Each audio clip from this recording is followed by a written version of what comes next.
Assalamu alaikum, how are you? Hopefully you will be enjoying good health. Welcome with this another video tutorial, and the topic that we are going to take is variation between species.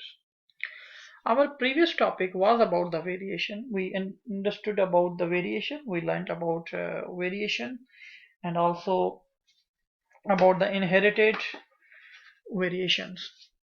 So let's begin. In this video we will learn about some specific variation between different animals.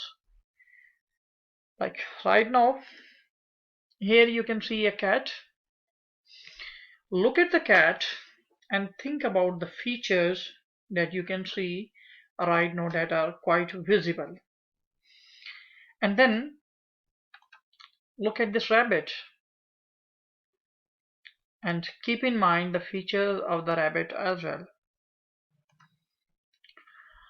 Also, look at this monkey. This monkey is different than the normal monkeys that we have in our region here where we are living. This monkey is called Costa Rican spider monkey. It has slightly different features than other monkeys. So if you look carefully at all these three pictures again, on the cat, rabbit, and the monkey. Okay, first, if I will talk about the features of the cat, right now in the picture, you can see the cat is, if I will start comparing it from the ears of the cat is having ears over the head. If we look at the ears of the rabbit, are here slightly larger than the cat. And then if you look and compare the ears of the monkey, so you can find these variations, simple variations in these animals. So if I compare their variations in the Costa Rican spider monkey, cat, and spider, so what different variations we can know, uh, we will learn in this lesson. First of all, before moving to the further variations and to know about the differences between cats, rabbits, and Costa Rican spider monkey, look at the tail of the spider monkey right now. And if you look at this one, you can see this monkey is using its tail as a sport while jumping from one place to another place, or even to take the rest, because these monkeys can even sleep on the branches for a long period of time. So this tail is a special tail. Other monkeys or other animals don't have this type of tail that they can wrap around the branches to support themselves. So this special tail is given a name. We call that prehensile tail. So prehensile tail, we say, is the tail that animals can wrap around a branch for the sport. So this monkey, the spider monkey that was shown on the previous slide, is having prehensile tail. As it is using it for the sport, to move from one place to another place, or either that sport can be to take the rest over the branches of the any tree.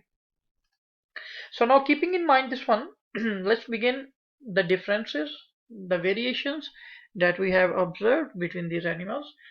First of all, if you look at the external ears of the rabbit are longer than the monkey. If we compare them between rabbit and monkey, so the rabbit is having the longer ears as compared to monkey.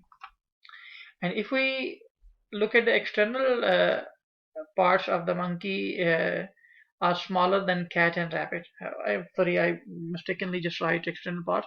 External ear parts of the monkey, because we are taking this comparison on the basis of the ears that they have. So external ear parts of the monkeys are smaller than cat and rabbit. So this is a variation. So on the basis of the variation, they will be categorized into a different group of animals. Also, external ears of the monkey are on side of the head, while cat and rabbit has on the top of the head. That is another difference that you can say, another variation. Also, cat and monkey have long tails If we come to the tail, cat and monkey both have the long tails, while a rabbit has a short tail. So we can take this variation on the basis of the tail as well. Also, if we look at the monkey tail, no, monkey and cat are having the long tail, but there is a difference in the cat and monkey tail as well. The monkey tail is that spider monkey that we are talking about, and mostly monkey have the prehensile tail. So monkey have prehensile tail while the cat has a normal tail. So these are the variations between them. So we can say on that basis they have different variations. We cannot limitize the animals to one type of the variations. So these variations in the features are used to separate the living things into groups and then form a classification system. And that classification system is then used worldwide. So if I would say that these three animals have some common features, that like these common features are all of them have tail, all of them have ears, but the variations are between these common features. They are different from each other.